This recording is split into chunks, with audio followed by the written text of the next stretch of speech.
Shalom Ubrajot, paz y bendiciones. Les habla Roe Yohanan Ben Issacar de la congregación israelita Beilejen en Maracaibo, Venezuela. Hoy vamos a tratar una parashá más semanal. Estamos comenzando el segundo libro de la Torá, titulado Shemot. Y así se titula también la parashá, igual que el libro, porque es la primera parashá del libro de Shemot. Nombres. Vamos a tratar todo lo concerniente a cuando el pueblo de Israel ya bajó totalmente a la tierra de Egipto, todos los acontecimientos que se van a desarrollar. Para esto nos acompaña nuestro hermano Rubén Ben Israel. Bienvenido, Rubén. Toda, Shalom Ubrajot para todos ustedes. Gracias, Rubén, por la invitación. Para mí es un honor, un cabot estar acá y poder compartir la primera parashá del segundo libro de la Torá, que es Shemot. Amén. Haciendo un poco de recuento, debemos entender que ya el pueblo de Israel está en Egipto. Todos los descendientes de Jacob bajan por la invitación de Joseph. Joseph es virrey de toda la tierra de Egipto y va a acomodar a su familia en la mejor tierra. Ya Faraón dio los permisos, dio ganado o dio parte de la tierra de Gosén para que ellos se establecieran. Ahora bien, esta parashá se denomina Shemot, ¿ok? Conocido como Éxodo. Pero Shemot no significa Éxodo. Shemot significa nombres. ¿Por qué comienza el segundo libro de la Torá con esta palabra, nombres? Bueno, para mí comienza así porque nombres, es que el nombre te trae una identidad como tal, los nombres. Y cuando hablamos de las tribus sabemos que estamos hablando de Israel. Y Israel llegando a Misrayim, todavía se asenta en la región de Gosén. Y después de ahí cuando surge aún el otro faraón, ellos nunca pierden la identidad como pueblo. Y el nombre trae identidad y ellos fueron muy marcados con los nombres que tuvieron. Amén, así es. Por eso que nosotros debemos entender en el mundo espiritual que el nombre nos marca el destino profético. Amén. Cuando nosotros se nos cambia el nombre y aquellos que nos convertimos al judaísmo, e incluso judíos que nacen de padre y madre judíos, le colocan un nombre natural y ellos cuando salen al ministerio o cuando comienzan a servirle al Eterno, tienen un Avodah Hashem, es decir, van a hacer un inicio al servicio del Eterno y se cambian el nombre. Tal fue el caso de Abraham. Primero se llamaba Abraham y luego el Eterno le cambió el nombre a Abraham. A nuestra matriarca Saraí se le colocó Sara. A cada uno pues de los patriarcas, por así decirlo, Jacob, Israel.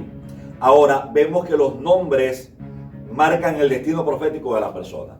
Sí, los nombres cuando se le cambia a una persona, por lo menos en el caso nuestro, o personas que hacen la conversión a la cultura de la Torá, al judaísmo, se les cambia el nombre porque más allá de cambiársele un nombre, es un shemini, es un ascenso, que la persona asume con un nuevo nombre. Un rol espiritual nuevo, excelente. Nuevo. Y como vemos en la parashá, el pueblo de Israel no perdió su identidad. Ellos sabían quiénes eran, a quién les servían, y comienza así la historia. Ahora luego vamos a ver que dice las escrituras que el pueblo comenzó a proliferar. El Eterno comenzó a bendecir a Israel. Aquí es donde entramos en el conflicto de la parashá. Claro. Joseph muere, fíjate esto, Joseph muere. El pueblo de Israel crece. Y comienzan entonces los conflictos. ¿Qué sucedió? Bueno, para la época sabemos y entendemos nosotros que las personas y las mujeres de esa época de la cultura judía o la cultura hebrea eran mujeres que por lo general tenían sextillizos en algunos casos. Parían, tenían sextillizos, tenían bastantes hijos y crecían en número, crecían bastante y eso causaba un temor a Faraón y a todos los Misrayimín porque sabían que el pueblo estaba creciendo de una manera muy numerosa. Entonces eso causó un temor en ellos porque sabían que pronto podían ser más que ellos y se podían aliar a los enemigos de Egipto y hacer una coalición y poder confrontarlos. Y entonces vemos ahí que uno de los temores que tuvo Faraón fue ese. Claro, y entendiendo que no solamente los egipcios tenían el miedo porque eran muchos, sino también debemos destacar que Israel siempre ha sido una potencia, ¿ok? En todas las etapas de la historia. Una potencia como nación, una potencia en la agricultura, incluso hoy mismo lo vemos, ¿no? Una potencia en el área de la medicina, una potencia en ciencia, tecnología, una potencia militar. Ahora, los hebreos en tierra de Israel se habían posicionado en todas las esferas de la sociedad. Eran los agricultores por excelencia, pues estaban viviendo en la tierra de Gosén, en el delta del Nilo, eran fértiles, sembraban el trigo, hacían los mejores panes, eran los mejores que tenían ganado, eran los doctores, eran los arquitectos, eran los científicos, eran los astrónomos, abarcaban todas las áreas de la vida. Por eso que Faraón, incluso el pueblo exigiendo que se hiciera algo, ¿qué vas a hacer, Faraón, con estos hebreos que se están proliferando y ahora se están adueñando del país? Sí, era porque ellos eran los que manejaban la tecnología de la época, porque más adelante sabemos que igual se hacen esclavos y todo lo que ya conocemos, pero ellos manejaban la tecnología de la época y ellos sabían que sin Israel no eran nadie. Ellos sabían que sin esa tecnología ellos no podían seguir avanzando como potencia, porque Egipto o Misrayim era la potencia de la época, y era la potencia de la época por Israel. Como pasa ahorita. Como ya ocurre también. Ok, bueno, ahorita porque ya Israel está en la tierra que juró darles el Eterno. Pero antes de 1948, que Israel estuvo esparcido por el mundo, por ejemplo, Alemania llegó a ser potencia por los judíos. Estados Unidos es potencia por los judíos. Cualquier país europeo y en América Latina, cuando nosotros estudiamos sus niveles de potencialidad en cualquier área, habido y por haber, siempre va a haber un judío como protagonista. Y esto fue lo que sucedió en Egipto. Ahora bien, entendiendo este concepto, Faraón comenzó a esclavizarlos para aprovechar de ellos toda esa sapiencia, toda esa sabiduría, tanto así que los puso a construir ciudades de almacenamiento, porque los judíos sabían cómo almacenar la comida, sabían cómo hacer pues esta arte, ya que Joseph fue el precursor, por así decirlo, de las estrategias para mantener a la nación fuerte económicamente. No solamente construyeron las ciudades de almacenamiento Pitón y Ramsés, también hay sabios que dicen que incluso las pirámides, aunque los judíos quizás no las hayan construido, sabemos que es parte de la ciencia y del conocimiento espiritual del judaísmo, porque las pirámides, en la forma como están construidas, esa figura geométrica atrae energía positiva de los cielos. Totalmente. Abre portales espirituales. De hecho, en esta época también lo podemos ver. Después de la Segunda Guerra Mundial, los judíos, en su mayoría, emigraron a Estados Unidos. Estados Unidos les dio cobijo, y la mayoría de muchos de ellos, los descendientes que después tuvieron, están en la NASA. Exactamente. Entonces, con el nivel que ya ellos tenían. Ahora, la esclavitud como tal no fue enseguida, fue progresiva. El Faraón quiso oprimir al pueblo, primero porque eran numerosos, porque dependían de ellos, por la tecnología y los conocimientos que tenían, por todo esto, pero no fue enseguida. Fue empezando a colocarle impuestos. Después de los impuestos pasaron a otro nivel de esclavitud. Ahora, ¿qué originó esta esclavitud para que se empezara a dar? Porque ellos estaban confinados en Gosén y estaban tranquilos en Gosén.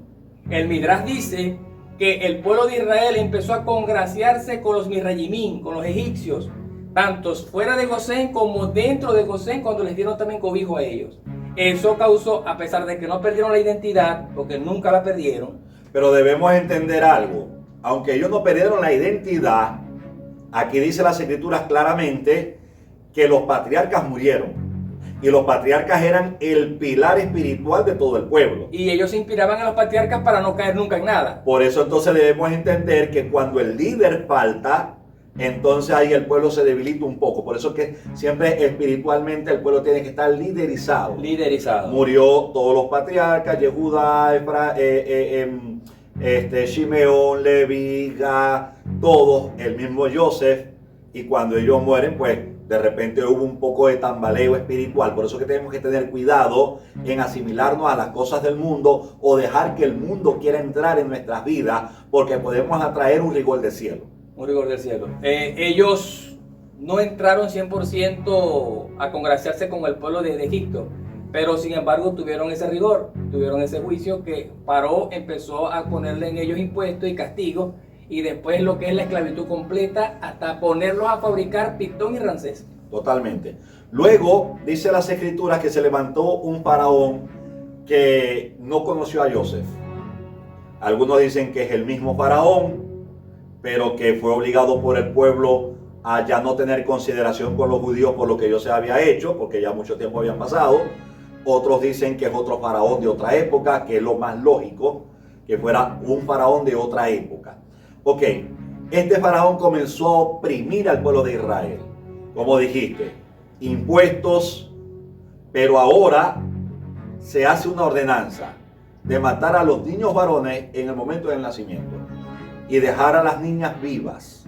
Sí, porque ya él sabía que dentro del pueblo de Israel podía nacer un libertador. El Midrash dice que no solamente podía salir un libertador de la simiente de Israel, sino que podía salir hasta del mismo Egipto, porque en el pasado, con el faraón pasado, que se congració con Joseph, les dio cobijo a Israel, él temía ese mismo acontecimiento de que se repitiera.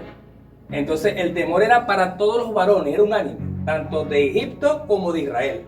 Y aquí debemos destacar que siempre que un líder nace, va a ser precedido por una señal del cielo. Dice también el Midrash que los sabios de Faraón, los brujos, los hechiceros, vieron o les fue revelada que iba a suceder algo sobrenatural a través de los astros. Sí. Lo mismo sucedió en el nacimiento de Abraham, claro. Lo mismo sucedió en el nacimiento de Yeshua HaMashiach, que fue anunciado por las estrellas. Exacto. Y los sabios predijeron, incluso estaban esperando los acontecimientos. Lo mismo sucedió en los tiempos de Noé. Entonces, cada vez que nace una persona que va a cambiar la historia de la humanidad, en este caso un Sadik o un Mashiach, porque aunque Yeshua es el Mashiach para nosotros, lo de origen gentil que nos hemos convertido, en el judaísmo se cree que cada uno de estos grandes personajes fueron o son unos Mashiach para su época. Eran el Mashiach de la época.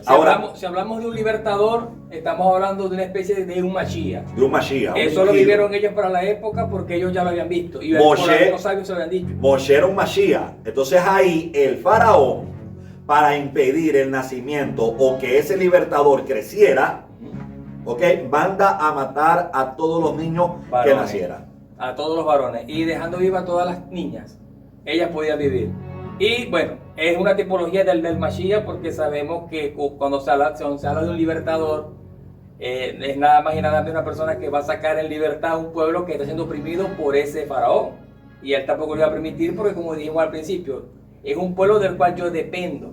Es un pueblo del cual yo tengo oprimido y me beneficio de este pueblo. Si este libertador sale, libera al pueblo, se los lleva, los saca, o nosotros somos derrotados, entonces el panorama para Egipto no iba a ser nada bueno. Nada bueno. Bueno, nos vamos despidiendo entonces. Lamentablemente se nos está acabando el tiempo, pero aquí podemos ver la preeminencia de Israel como la gran nación que es y como el mundo entero depende de Israel para desarrollarse. Y estamos viendo también cómo a veces el enemigo quiere esclavizarnos. Porque el enemigo sabe el potencial que tenemos. Cuando hablo del enemigo, estoy hablando de Yeseará, la inclinación al mal nuestra. Conoce Israel, conoce las almas. Totalmente. Estamos hablando también del Hasatán. Pero creo que el enemigo más poderoso que nosotros podemos tener somos nosotros mismos, el Yeseará. El Yeseará, la imaginación. Y bueno, y que podamos entender en esta parashá que el Eterno siempre nos va a traer un libertador. Para el pueblo de Israel antiguamente fue Moshe. Para nosotros, este pueblo de Israel que hemos creído es Yeshua HaMashiach. Amén. Y como libertador, siempre las fuerzas del mal van a impedir o van a querer impedir que nosotros seamos libres.